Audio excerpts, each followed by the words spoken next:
for India are tremendous.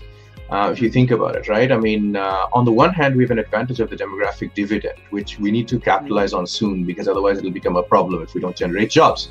What that means is that they are more able to adopt and adapt to new situations and new technologies, right? So entrepreneurs. For me, one of the big opportunities of the crisis, if you just look at the responses, emerging markets, in particular India, can be the ones to lead us out of this crisis. Okay, so there are various reasons why India may not be having as many cases as elsewhere. One of the reasons is we're used to some of these things. We can adjust to these things. It's painful. It's painful like never before, but we can adjust to them. And obviously, we had a government which reacted a bit proactively. I'm not making a political statement. I'm just saying that we acted by all objective measures much sooner than others did. Now, will that stay that way, given our healthcare system and all of that? If a supply of protective equipment is not coming from other places, well, our small and medium-sized businesses are stepping up to the plate and producing all that equipment, right? Yeah. Whereas I've been wondering about this in the US. The US is paralyzed. Welcome, everyone. Thanks for joining in today. It's a Saturday evening. If it wasn't the situation what it is today, I'm sure we would have been doing other things and heading out for dinner or perhaps an event or some sort of something like that. But of course, the world has changed quite a bit in the last 3 or 4 months, and that's really the topic of today's fireside chat with Dr. Saikat Chaudhuri. So before we jump into it, I'll just quickly intro Professor Chaudhuri. And then, we have, via Twitter and via Instagram, we had asked our community to send in a few questions for Dr. Chaudhuri. So those have come in. So I'll ask the questions to Dr. Chaudhuri after the introduction. So I'm sure most of the attendees of the webinar have already read about Dr. Chaudhuri, but Professor Saikat is a distinguished professor of management at the Wharton School, University of Pennsylvania. When I was there, I did not get a chance to study in one of his classes. Too bad about that. But he's also the executive director of the Mack Institute of Innovation Management. He specializes in corporate growth and innovation strategies, especially high-tech mergers, acquisitions, partnerships, outsourcing, and advises leading global organizations and governments, other than teaching. He received his Bachelor of Science in Engineering and Bachelor of Science in Economics from the University of Pennsylvania, like I did. And then thereafter, he did his master's from Stanford and then his doctorate from Harvard. So that's a quick intro to Dr. Chaudhuri. Professor, we have been, we are going through this very interesting time in our lives. You've lived on this planet slightly longer than I have. So you're reminding me that I'm older. I'm touching 30, so it helps me more than. But we'd love to understand. In your lifetime, is this something that has been the biggest event of sorts, or the most groundbreaking event? And what are your initial thoughts on what's going on, what's happening? And then we'll get into more specific questions. Yeah, first of all, just thank you so much for inviting me here. It's so exciting, and it's really a function of the era that we're in, that we're able to do this. So I think to connect all around and connect with people and do this in a seamless fashion is exciting. Thanks for the invitation. And perhaps the topic is influenced by current events, but otherwise it's nice to do these things separately as well. Undoubtedly this is unprecedented also in my lifetime, and probably in a few generations' lifetime. Perhaps, world wars were something that were akin to something of this sort. I think it depends on how you look at these situations, right? I mean, for me, I hope that everyone's doing well. Clearly, there's a very negative aspect on the health side, and there are repercussions on that. And there's the whole economic side. But if you take it a little bit from the abstract point of view, right, and don't literally compare in terms of pandemics, of course, we can go back to Spanish flu and the like and compare these things. And more recently, SARS, which was more regional. I remember the plague happened for a brief bit in India, and we managed it very well. But if you look at it, crises of all kinds happen. For me, the new normal, the term that people coined after the financial crisis, didn't mean a particular kind of event. What it meant for me is that we've got various systemic shocks that are bound to happen, whether it's on the financial system, whether it's a technology boom and bust, so an industrial economic one, whether it's in the form of terrorism like September 11th, I think, brought to the fore. We've struggled with it in other areas for much longer, so it wasn't really novel, or something like a global pandemic. And I think that's really the way that I look at these things. What can a crisis do, or what kind of situation that's an external shock, if you will, those who follow economics will look at. That's how I look at the situation. And so from that point of view, it's not, perhaps it's unprecedented in its scale, but and magnitude at this point, but we've had these periodically, systemic ones of all kinds. And that's how I view it. Final word before I let you continue on that front, perhaps with another question or building on this, is that there always are some positive things that come out of every crisis. It's very hard to see that when you're in it, but our lives get changed in different ways, some negatively, some positively. Clearly, some lives are lost, and I don't want to underplay that, but that's the case. The other thing that I will say that's better about this situation in one way is that with regards to an economy, this is not something which is an economic shock. It does have ramifications clearly for the economy, but it's something which is much more induced by something else. It's a third factor. And so it's not that supply and demand don't exist. They do. It's just we can't match them at the moment because we have to artificially constrain the global system. And that, leads us to think about what might be some ways out and what we could do. So let me just say that at the outset in a response to your question. Makes sense. So I think one of the top questions, and I think it stems from what you just said, and also, because a lot of our audience is students, do you think we have lost some industries fundamentally? Do you think that the tourism industry, the hotel industry, the airlines, have we essentially lost them, to put it very plainly? No, I don't think so. I just think that they will evolve like we've always evolved. Now, here's something where I'm dating myself a little bit, but I can't go back quite this far as well. But believe it or not, there was a time when there were no security checks when people flew on aircraft. There was no such thing at airports.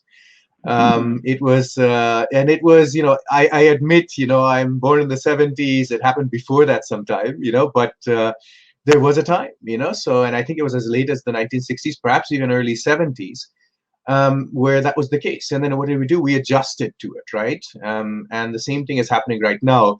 One of the questions that will happen is a lot in the psychology of the people. So at some point, this pandemic, like others, will also pass. So then we'll come back. So the question is, what will change on an interim basis? Things that you see now when you go to the bank teller, you might see a plexiglass screen, for example. Or when you go into a hotel, there'll be different cleaning procedures. There might be robots doing the work for you. So some of those things will be permanent, and other things will be a bit more temporary, just as soon as a pandemic gets solved. The thing, though, is that we have to expect things of this sort, right? I mean, we talk a lot these days. Many of you have seen Bill Gates's TED Talk from some years ago where he was warning, and in case you haven't, what he was doing is he was warning of a pandemic something like 5 years ago in a TED Talk. And he talks about it. He's interviewed on it quite a bit now. Now, if you think about it, situations of this sort and many other things, just like the global systemic financial collapse showed us as well some years ago, right? That in an interconnected world, we will have different challenges. Now, of course, what will happen for some time is that, we won't travel as much, perhaps, or as far or as frequently. And that's also because of the productivity gains that you're talking about. If we can accomplish certain things by virtual means, we'll do it. But at some point, people's wanderlust, they will also, again, increase. We're used to seeing the world. Think about your generation, Pratham, right? You are used to flying. I still come from an era where flying was a privilege, a luxury not many people had. But then after that, now it's become so commonplace. And I'm thinking about all the students out there, millennials, the next generation, which is generally there as well, Gen Z and the like. They want to see the world. So it'll happen in a few years. It'll happen, and slowly we'll pick up as well. Got it. So I guess, the flip side of this is, what are the new opportunities that we should be looking at, right? So there are lots of entrepreneurs in the audience. There are lots of students who will be looking for jobs in the future. How should they be thinking about adjusting their careers now that certain industries will be on the down low for some time? They will revive and they will evolve. So how should students think about, perhaps mitigating this situation or making use of it? I think it's both of your points just at the end that you're alluding to are fabulous in this, right? And something we struggle with here at Wharton as well, because it's affecting, this is a global phenomenon, right? So it's affecting everybody. I think the way to think about the shift now is not just in terms of temporary versus permanent, but in terms of there are some industries which are actually benefiting at the moment, and where you can think of technology, for instance, which is accelerating some of the transformations, right? This is a time of disruption. So if you look at what's happening in communications, the very fact that what we are doing here, that's exploded in the sense that everybody's using it and we're trying all kinds of new things, right? If you look at retail, people are relying more than ever now on the e-tailing options and on delivery services and the like. So that's happening, right? So those are clearly some sectors where that's very much there. And then media, whether it's Netflix or anything local, I mean, people are using these now for entertainment. That'll only increase. So those are industries where I would say that they're doing well because people not only need them now, but it's the processes started earlier and they're being accelerated through the advent of a crisis like this. There are other sectors, though, where I think we will see disruption and changes happen where we haven't seen them quite yet. Education is one of them, and I'm sure we'll spend some time talking a bit more in detail about it. I myself was so unhappy mid-March when I thought, how am I going to transition to online? The reason is I'm very much a case study person. I do interactive case studies in my discussions and conversations, classic Harvard trained. And so I was like, how will I recreate that interactivity online with 50 or 60 students? And so I will say it took some effort. But after some time, being a bit creative with the technology, dual screens, a whiteboard on a tablet, and sharing from multiple places, simultaneously learning how to seamlessly interact between the chat and the forum where I call on people, it actually became quite good. And not only that, I realized there was one advantage, and this is the key. What happened was that I was suddenly, earlier there'd be a bunch of people who have their hands raised who want to speak when I ask a question, right? In a case discussion. Now, I ask them right in a chat first, and I can actually see into their heads. Based on what they're writing, I can then call on them in a more productive fashion to lead the discussion towards debate or towards reinforcing certain points. I couldn't do that earlier. So it's a lot more work for me, but it's actually much better. So we'll realize some of those things as well. Pharma is another huge industry. Now, I know we praise pharma, we like pharma. If you think about it, though, pharma has been operating in the same mode for a long time. We have these assumptions in mind. It's going to take 10 years for a blockbuster drug to come. $1 billion in investment, high uncertainty, lots of clinical trials, lots of experimentation based on combinatorial chemistry. Frankly, if you think about it, that's decades old. Now we need to have new ways, perhaps data-based, analytics-based. If you think about aircraft, they're not designed in the same way like they used to be. We use a lot of simulation nowadays to test a lot of things instead of in person. So I think the same can be done for pharma, for instance, right? I'm hoping, though, that energy and sustainability just revolutionizes. So that's another sector besides the tech sectors and any sector you can think of, and maybe pharmaceuticals and healthcare, which students can look at. I'm hoping that the way we use and conserve resources and what we do with it will also more permanently shift. Now, this is more of a hope. It's tied to some bailout requirements for, say, airline industries and others, like in France, for instance, where they're doing it, where Air France is, as a result of the bailout, is not going to be allowed to do flights on shorter segments, for instance, right? And it's tied to other environmental goals. Maybe that will also happen. Those are the initial thoughts. And then after that, and this I'll say there's a final point here, is, look, there will be new industries created as a result. Think about the whole cybersecurity industry that came out of computers. Of course, security is big. That's going to be even bigger if we do our Zoom meetings or other meetings, and those are not secure. But now think about bio or other kinds of pathogen-induced security that we need. Think about how logistics needs to be transformed and what we need to do in those kinds of sectors, right? Think about how people interact with each other. I mean, all of that stuff will just lead to new opportunities, service-wise and product-wise, that we can't even imagine. So I want your entrepreneurs to do it, especially because they're in a booming place called India, which I want to get back to later as well. Right. I wanna go back to what you mentioned about your classroom, shifting to a dual screen computer and tablets, etc. Do you think, and we'll touch many industries, and then we'll also touch certain geographies, and we'll talk specifically about India as well. But do you think education will, um, do you think universities as physical spaces would become almost irrelevant, given that people have realized that staying at home they can get as much of or even a better experience when it comes to content? Yeah, I think that's a fascinating question because that's one of disruption that we have been facing, but now we have to take it even more seriously, especially with the prospect of this kind of a system, going on for at least next semester and perhaps even longer.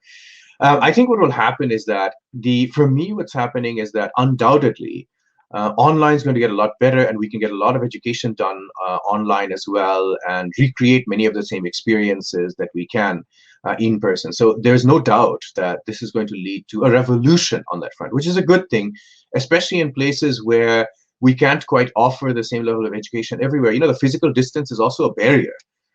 If you have to have people on campus. At the same time, I am also seeing a few of the limitations, if I'm actually quite frank about it. So if a university experience is also about interacting and networking with others, it's about clubs and activities of that sort, right? If it's about joint problem solving in teams that you do where you physically quickly build something, try something out in a lab, and then do something as well. Until we are able to recreate all that, I think it won't quite be the same experience. I advocate, while there will be revolutionary change, I think what we'll see more is blended approaches. So there'll be a lot of content which we know now that we can put online, and we can actually not just asynchronously, but also synchronously live like this.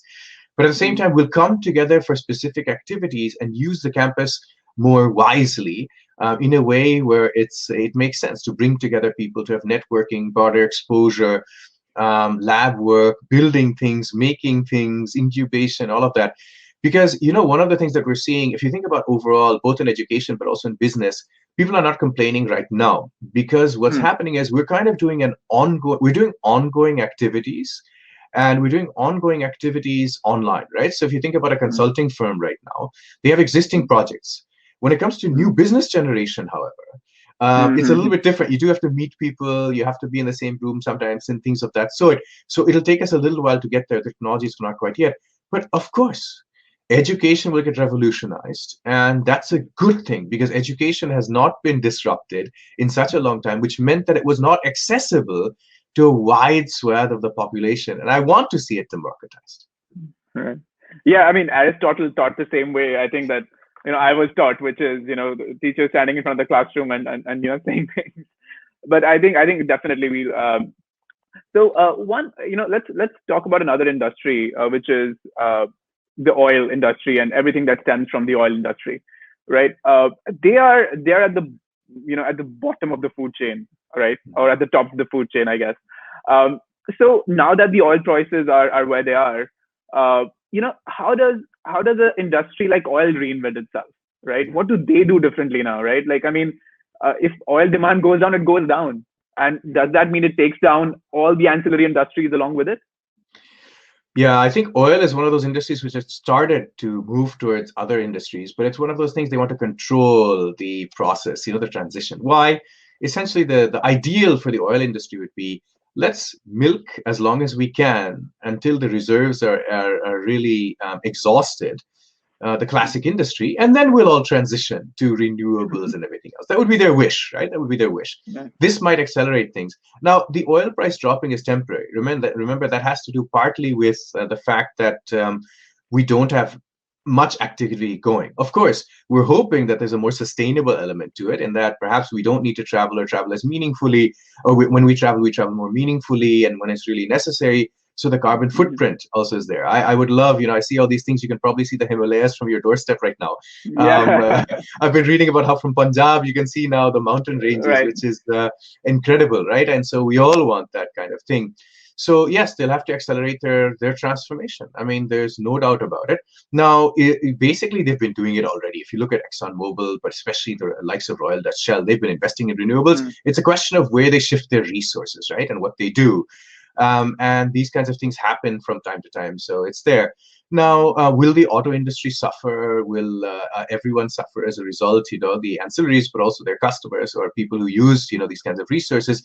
I don't think so, because we will need forms of transportation in a different way. I don't think we are going to be homebound all the time, right? It's just that they'll become a bit more sustainable, and we'll use them as public assets. We're already heading in that direction.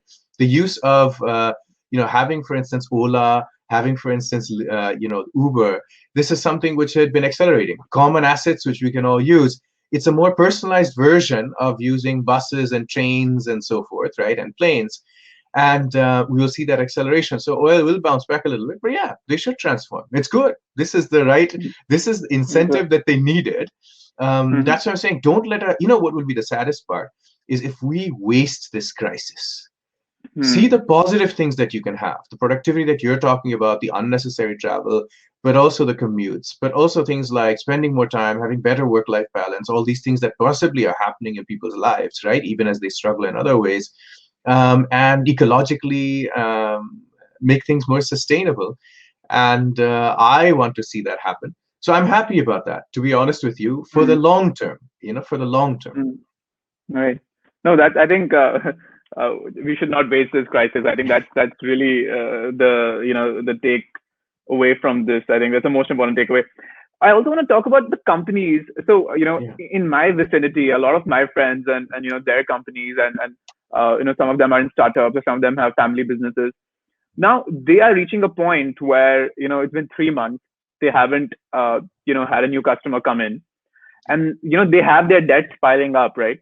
And, you can talk about debt waivers, etc. But at the end of the day, those things are all eyewash, if anything. So, people whose businesses are going to shut down, right, for debt reasons, and the teams that they employ, innovation to them is something so sort of far away. Right now, they're fighting for survival, right? Not fighting for innovation. So, what do we tell them, right? How do we tell them to sustain themselves through this period? Look, the sad part is, because of the artificial constraints, like you were saying, supply and demand exist, but we can't match them. And so the bigger problem we have is the liquidity problem. If I run out of cash, it doesn't matter if there's a lot of demand. By the time we open up, I'm not around anymore.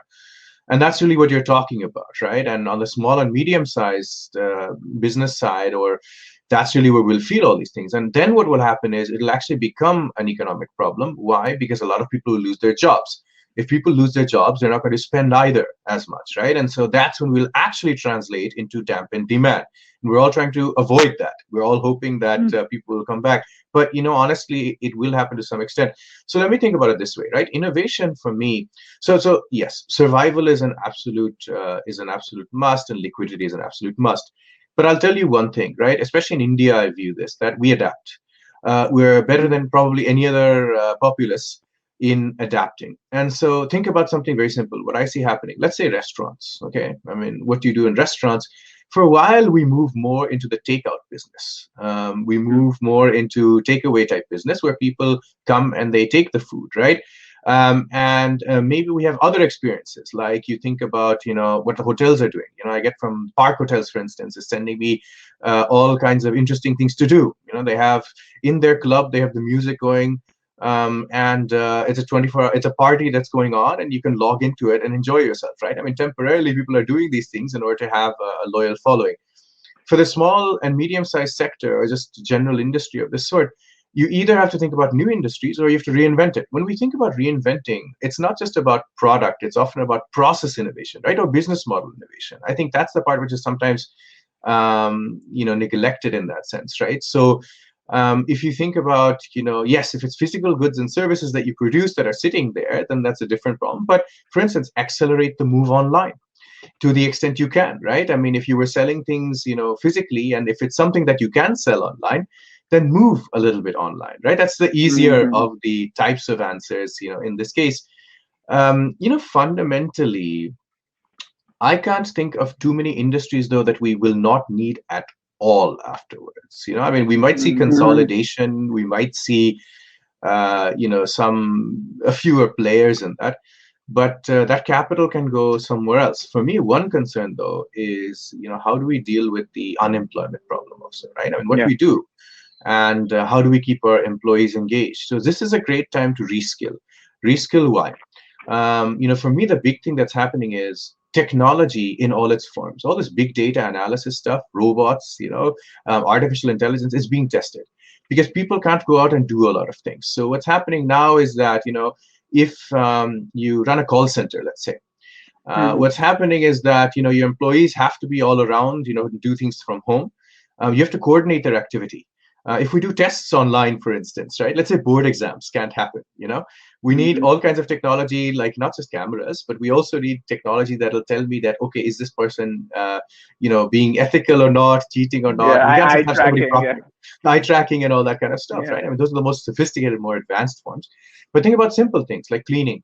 Now maybe I want robots doing the cleaning and things like that. For India, it's particularly hard because we have a lot of labor, and labor has been relatively cheap, and we have a large population, right, that we need to feed.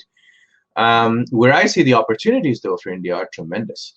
If you think about it, right? I mean, on the one hand, we have an advantage of the demographic dividend, which we need to capitalize on soon, because otherwise it'll become a problem if we don't generate jobs. What that means is that they are more able to adopt and adapt to new situations and new technologies, right? So entrepreneurs, for me, one of the big opportunities of the crisis, if you just look at the responses, emerging markets, in particular India, can be the ones to lead us out of this crisis. Okay, so there are various reasons why India may not be having as many cases as elsewhere. One of the reasons is we're used to some of these things. We can adjust to these things. It's painful. It's painful like never before, but we can adjust to them. And obviously, we had a government which reacted a bit proactively. I'm not making a political statement. I'm just saying that we acted by all objective measures much sooner than others did. Now, will that stay that way, given our healthcare system and all of that? It's to be seen. But what is clear is that having even 10 days of a doubling rate of the infection rate is much better than Western countries, right? There's a plan. There's contact tracing going on, using, for example, mobile data. And ingenious ways. If a supply of protective equipment is not coming from other places, well, our small and medium-sized businesses are stepping up to the plate and producing all that equipment, right? Yeah. Whereas I've been wondering about this in the US. The US is paralyzed. A 3M could easily produce all the gloves that we need. A Procter and Gamble could produce disinfectant. And there could be plans in place because Facebook and Twitter and the like are the biggest social networking companies. They should have been helping the world in being able to track the disease and doing contact tracing. But no, due to both regulatory reasons, and they're not. So the country there's no plan in place, really. The country is completely paralyzed. And whereas poorer countries in Africa, emerging markets like India have adapted already. They're doing things already. Those entrepreneurs, the small and medium-sized businesses, they're suddenly shifting their lines and producing equipment which people would not have used. And that's not something which is high-tech or anything of that sort. That's just, take, classic chemical rubbers businesses, for example, and produce those. Then we have the whole opportunity of revolutionizing healthcare, how we do things. Contact tracing in places like Kerala was done on the cheap. We can have labor do that, right? We have all kinds of new businesses. If people have to have food delivered to their home, all those people who would be unemployed by the restaurant otherwise, they become delivery people, right? So there, you have to just think about it as what's shifted. Think about it as demand is still there. We just have to match it differently, right? I mean, whether it's the desire for entertainment, even though we can't physically go to a cinema hall or we can't physically travel, or it's food, which we all need, or it's communications and everything else. We still need those things. So that's my encouragement. Got it. Makes sense. I think I want to give an example. As one of my friends, he runs I live in Jalandhar, which is very close to Ludhiana. Ludhiana is where all the, the clothing industry, the textile mills are. So one of my friends, he's shifted his entire, line from, fancy clothing for Zara to PP kits and even with different colors. He's like, maybe there's going to be fashion around PP. We never know. We'll have so he's done that. And this is since you mentioned case studies, I want to talk about dating for a second, and I'll tell you why I talk.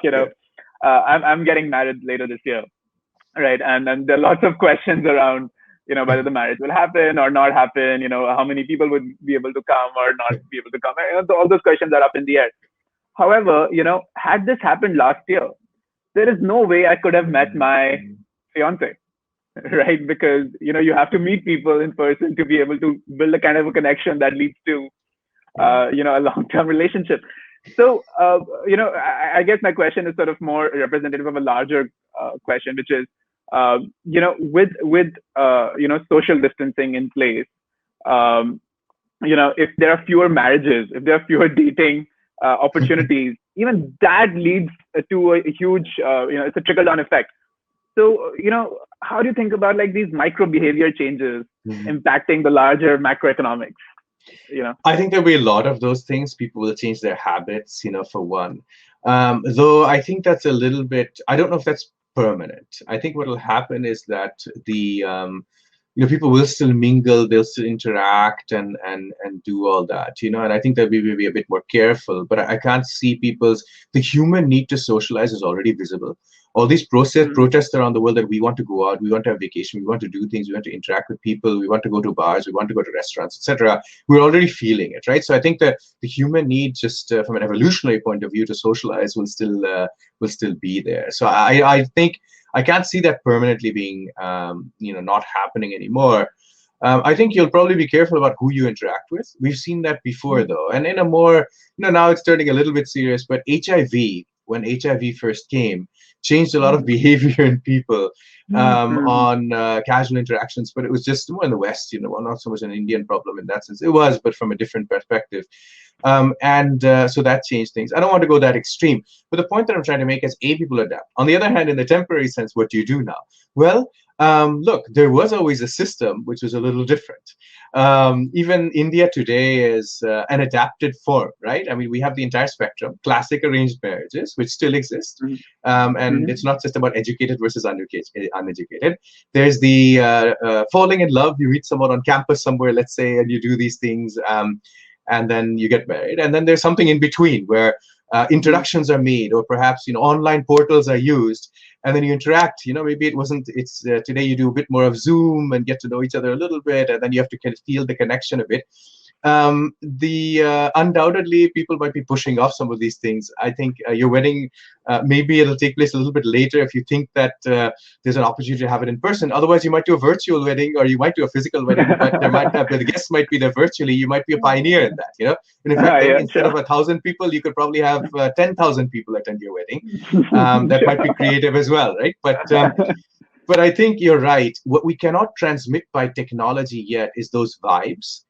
Those connections, what makes us human. So there's certain senses that we can easily recreate online, others that we can't, right? The other piece that we cannot recreate online yet is serendipity, just in general. And this is what I was talking about, whether in the dating sense or in terms of, you happen to go to a get together and you meet somebody, that serendipitous element you can't do it. It's the same why Amazon has never been able to displace completely bookstores, even though there are few of them around. When you know what you want, you order on Amazon.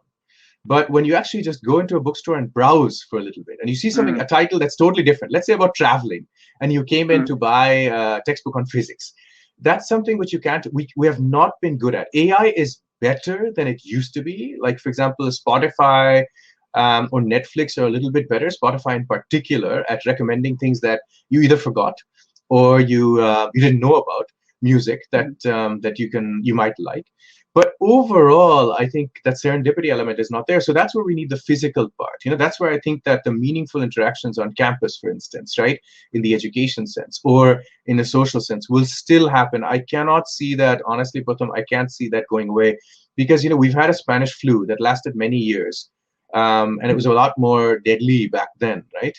And people went back to interacting with each other. So I cannot see that completely stopping. It might be delayed for some time, but yes, there will be other micro behaviors. I think for quite some time, we'll be afraid to touch door handles and knobs, and we'll be wondering, should a person in the hotel really be coming in and cleaning the room all the time, or should we perhaps just do that on our own? The way food is presented somewhere and all these things, right? On the train, let's say, if we're closely packed with people, but there'll be innovation there too. We'll have, maybe think about it this way, nanomaterials. Perhaps all materials that we use for constructing trains and walls of any building are going to be pathogen resistant or kill pathogens. Right? I mean, that would solve the problem. So it's any door handle within 15 seconds, whatever's on it dies, but it doesn't kill you. So we can easily do that if you think about it. Right now, what is it? We have disinfectants which you use, spray it on your hand, or you have your little bottle of sanitizer which you carry around in your hand. Why not have a material which builds that in and just do it? So that will just then take care of that particular problem. That's why I'm saying there are also, beyond accelerating existing industries, there are many new industries, both high tech and low tech, that are waiting to happen as a result of this. And I'm personally excited for that. And that's where all your entrepreneurs should be doing things. And I know you've got a bunch of stuff in your startup school and all these things that you're doing with incubation. All those things are prime for all this.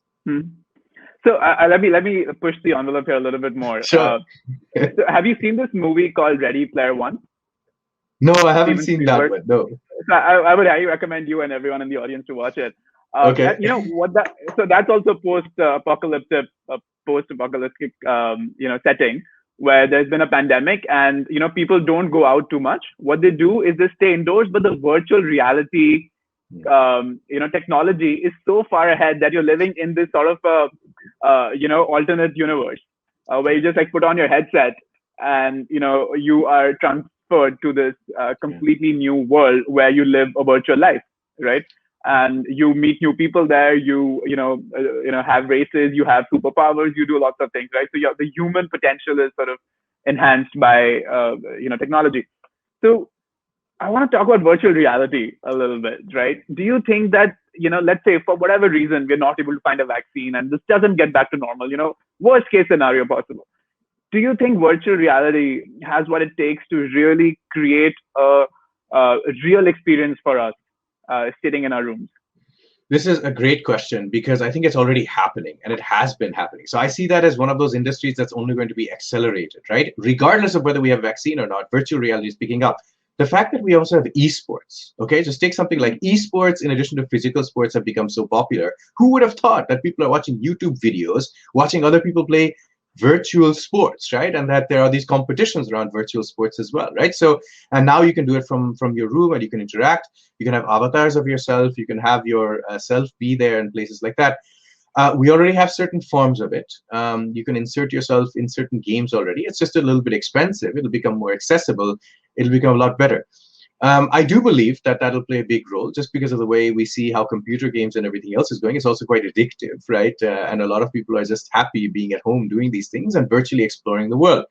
So undoubtedly, that's happening and it'll only get better. More importantly, the technology is there. It's not cheap enough right now. That's the main thing, right? Those headsets cost a lot of money. They're a bit clunky and so forth. The reason I believe it'll work is because a lot of what you have to think about, and I'll bring in an example of something that we were working on at the Mac Institute, but a lot of the things that we experience are not the physical things per se, but what gets induced is chemical reactions in our brain.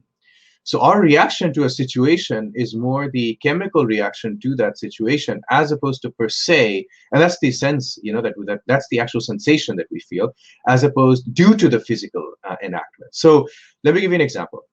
A chocolate company called Hershey came to us. It's very prominent here in Pennsylvania, and I guess owned by Cadbury now. But basically, they came to us and said, "Can you help us with the help of the engineering school as well?" recreate the chocolate experience without actually eating chocolate.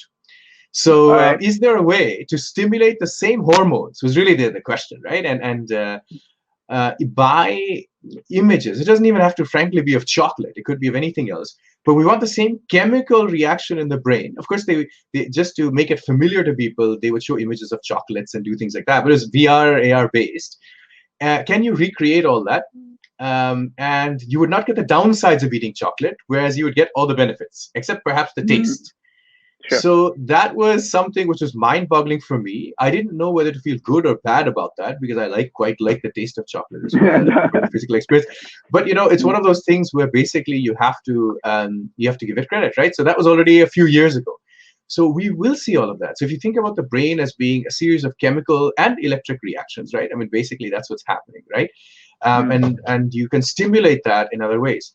I'll give you something simple, another very different way, which might connect with many of your audience as well, which is that, when you say certain prayers or certain mantras, what they do is they actually stimulate certain vibrations. It's not just about one factor is concentration.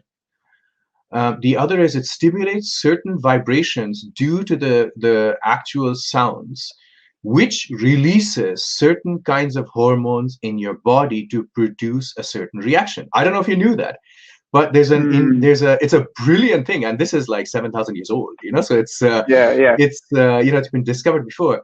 In the same way, VR AR will, I think, do it. It's already happening. Why do people these days spend so much time also on Instagram and Facebook instead of interacting in person? It's because you can do different things with it, right? It's because you can reach 1,000 people immediately, whereas if you interact with people, maybe 4, maybe 5, maybe 50, maybe 100. So we'll have it. But I think we'll find a balance, Pratham. I think it's one of those things where we'll make use of both.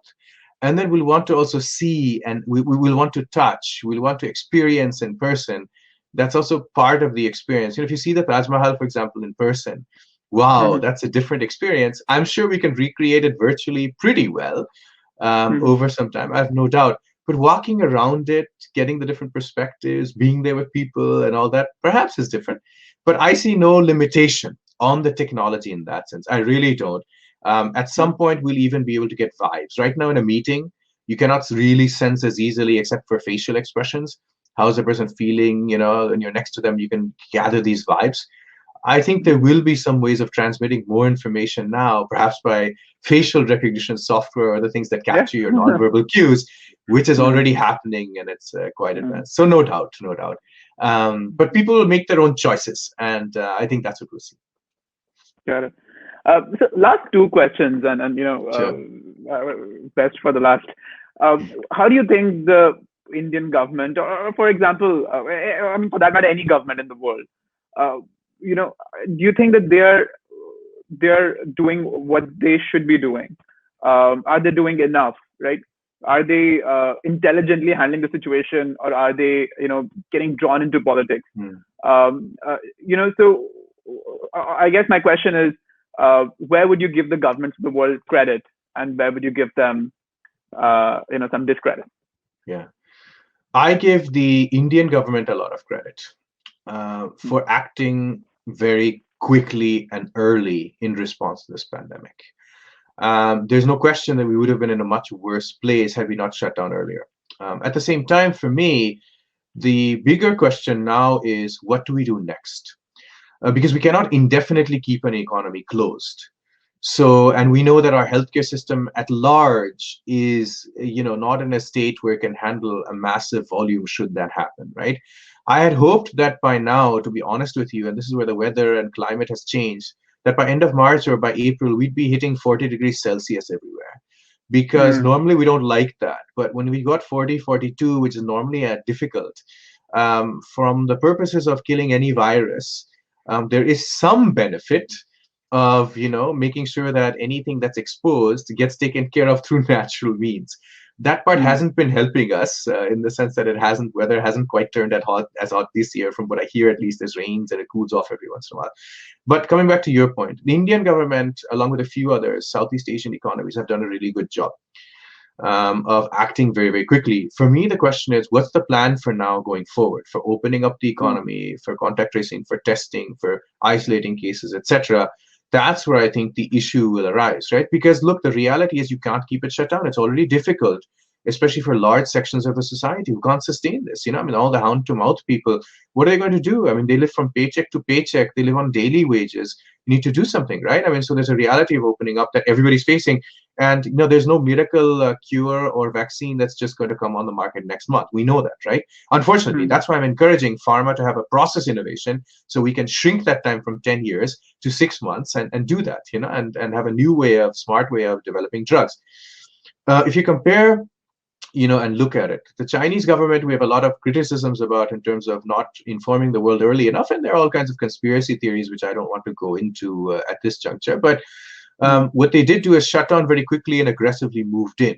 I think that was one thing that they did, and that was good. The US, I think, is a little bit slow.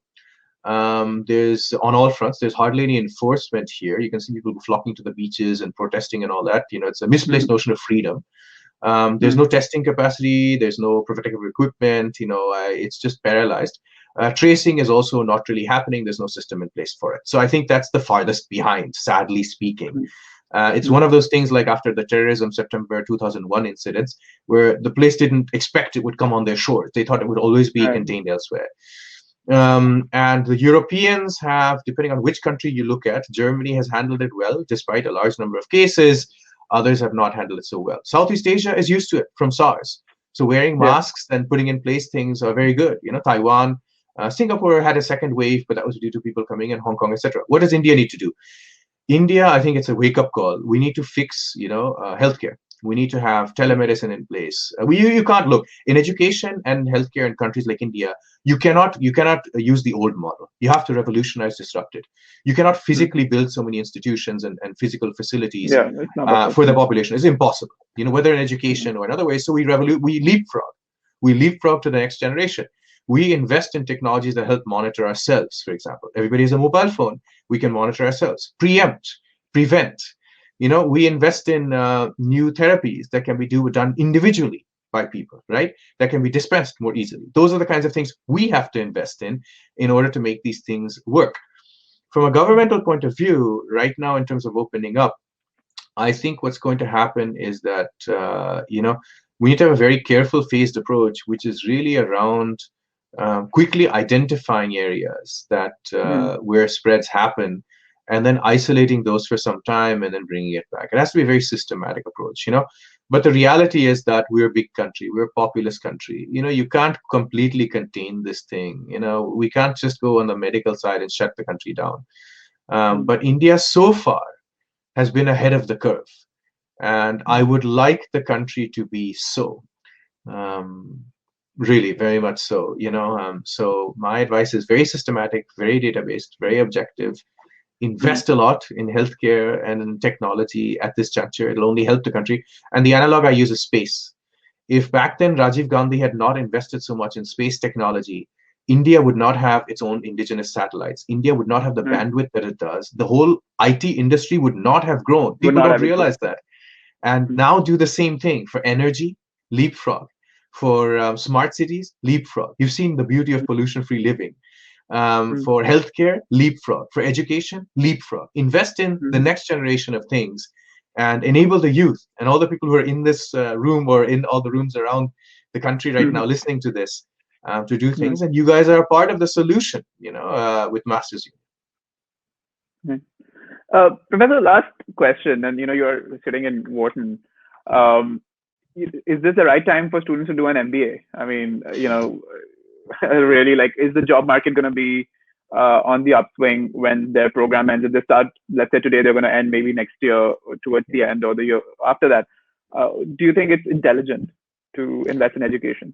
See, education is counter-cyclical. MBA program, professional programs like MBAs, where the opportunity cost of leaving a job right now is a lot lower. Because you're not going to be getting raises, you're not getting promotions, you're not hopping from one job to another where people are recruiting your way. So it's actually a better time to get educated at this. We typically see it. Now, the only difference this time, why it's not such a clear-cut case, is because will people want the virtual experience maybe for another semester or their first semester here, as opposed to the in-person experience? Because we offer that as a value add, as a competitive advantage, right? So for us and other elite institutions, if you will, that's become a little bit of a concern. But in general, it's a great time to do it. Also because an MBA allows you to pivot. It allows you to shift gears. It allows you to learn the cutting edge, to help develop the cutting edge. You come out with a renewed sense of purpose. You come out with a different set of skills. You then go out and change your career to what's more attractive and where the opportunities are at that point in time. And I think that's the part which is exciting for me. So I think it's exciting. Now, if I may make a comment on Masters Union as well at this point and how you guys have set it up. What's exciting to me about your model is that is a number of things, but the India focus, the wide availability with the blended focus, essentially, some online, some offline that can be easily adjusted, right?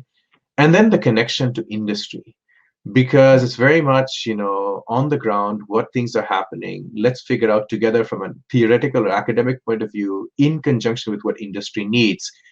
I think you're very well placed to help in this kind of a situation, and just objectively speaking, that's the kind of thing that students will be looking for, right? And so, yes, it's a good time to do it. And but be a bit more open-minded that your experience might be a bit of an experiment at this time. Right. And I think that experiment might actually lead to very good learning. And that might actually become your competitive advantage later on when you're selling yourself to the industry, because you've lived through this time where everything was up in the air. And, another thing is that, in Israel, one of my friends, he's Israeli, he always tells me that, we've grown up amidst, missiles falling around us. And so for us, risk taking when we start a company is no risk. Like that's just like the lowest form of risk for them, right? Yeah. So I think having gone through and having lived through this timeline, we'll be way more accepting of risk, way more accepting of failure, way more accepting of pivoting later in life as well. So in a way, as you said, we should not waste this crisis. I think this crisis, if anything, has catapulted us, has helped us leapfrog in so many ways. Being mindful, of course, of the cost of human life, and all the misery that comes along with it.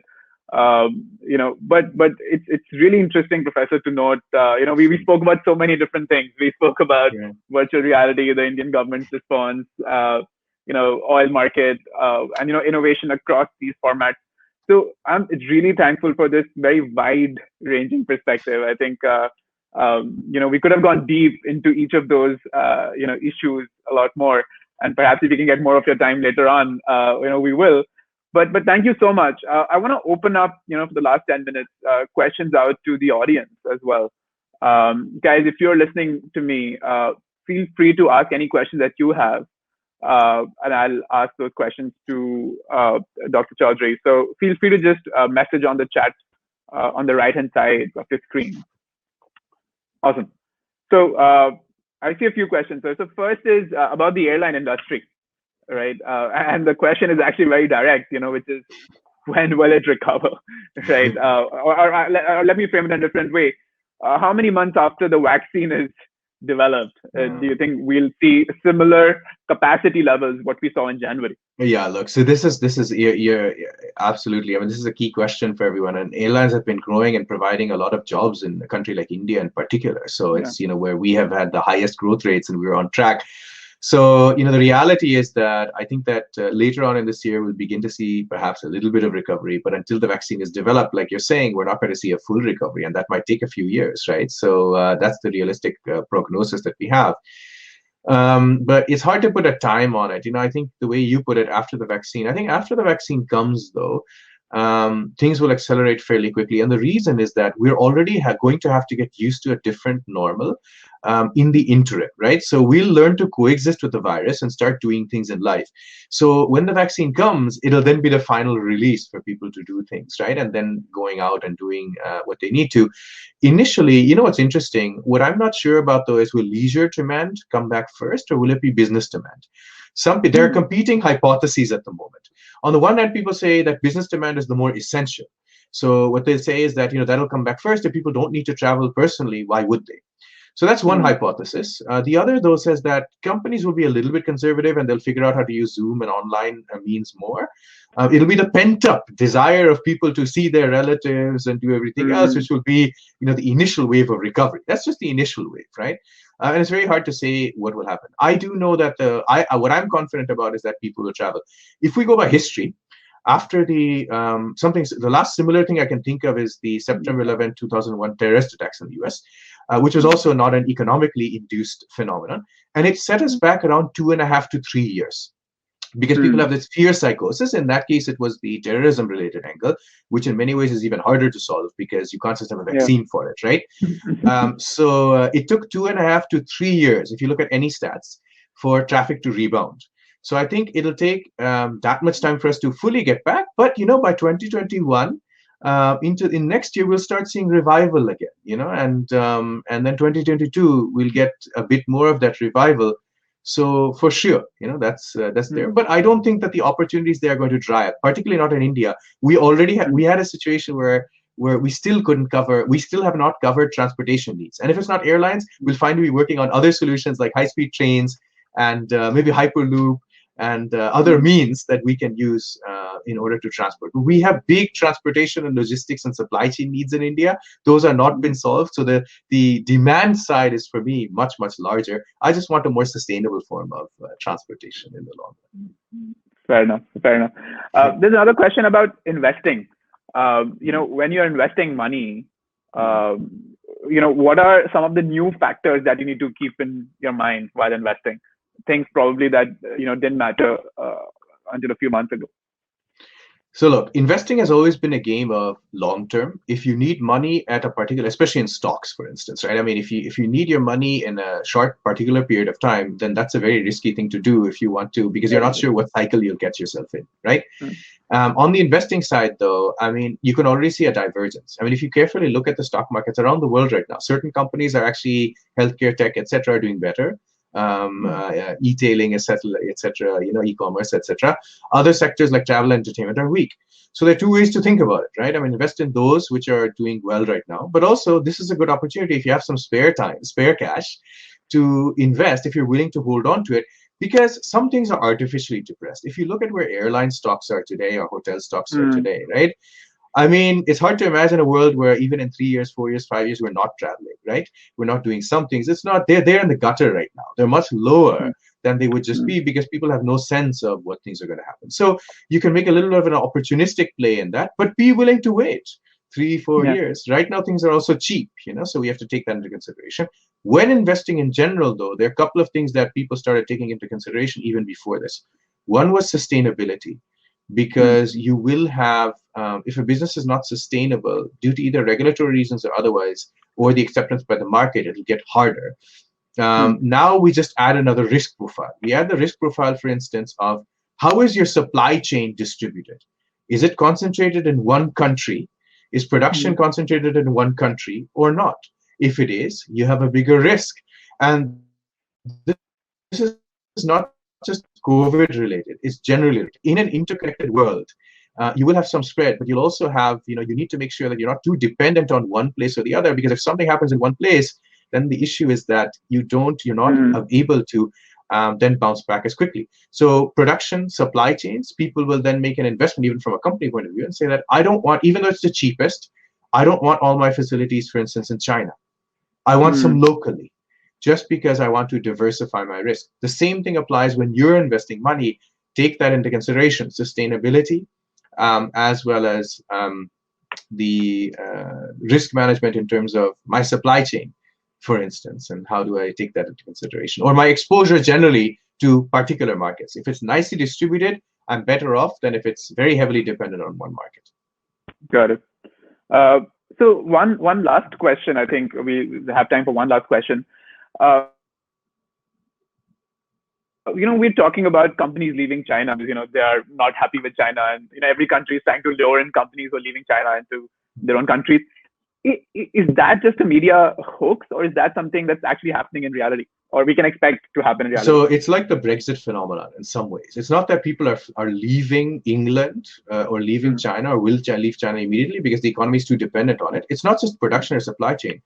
If you want to build a 5G network in India without Huawei and the cheaper equipment, it's very difficult. Or Dongfang Electric, right? I mean, it's very difficult. Look at India, right?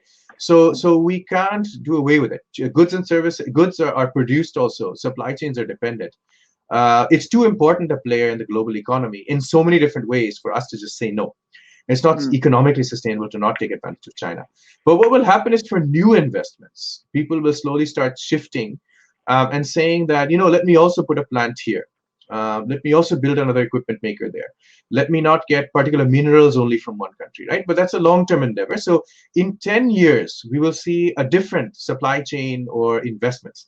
I think India has a tremendous opportunity. India has always been compared to China, but always the one that's lagging.